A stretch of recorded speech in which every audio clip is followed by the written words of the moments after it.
The Margins of Corruption is a research project funded by the Swiss National Science Foundation under the Advanced Grant Scheme. It's a project that will run for 5 years, studying the capacity of the conceptual core of corruption, conceived as a deficit of office accountability, to make sense of the manifestations of corruption across a variety of institutional settings. It will mobilize expertise in political theory, in analytical philosophy, and political science.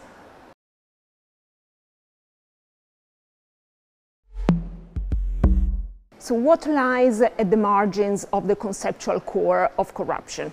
Well, the project builds on the idea of political corruption as a deficit of office accountability, which occurs every time office holders use the power entrusted to their office for the pursuit of an agenda that cannot be vindicated as coherent with the terms of their power mandate. Now, this is a very encompassing view of corruption, which includes individual manifestations of the phenomenon, like bribery and embezzlement, and also institutional ones, like clientelism or state capture. However, it was conceived for forms of power that are, to begin with, public and then justifiable according to common democratic standards. But as soon as we move from this conceptual core of corruption to its margins, we also encounter the form of power that are not entrusted according to democratic standards.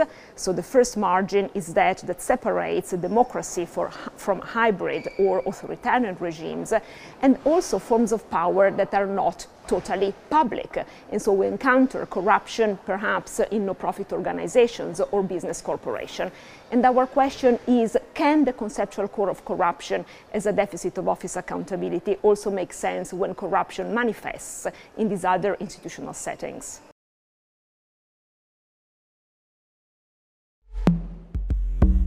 The project will explore the margins of corruption by mobilizing a mixed methodology, hybridizing methods in analytic philosophy, so conceptual analysis and normative analysis. So we will be studying what corruption is conceptually and why it is wrong from an ethical point of view.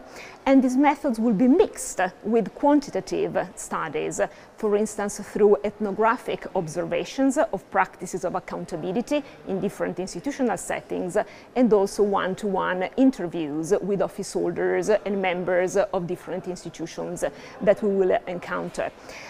In this way, we also hope to give some methodological contribution to the study of corruption in political theory, but seeing how the tools of conceptual analysis can be improved by means of conceptual engineering. That is, by bringing in equilibrium what we conceptualize theoretically and what we see in practice by studying corruption in the actual workings of institutions.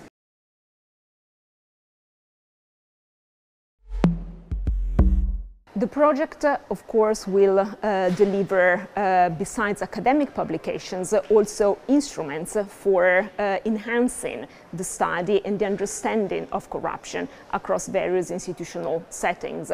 So we will be producing handbooks and also toolkits for the study of corruption that can actually help office holders to live the practice of accountability in their institutions.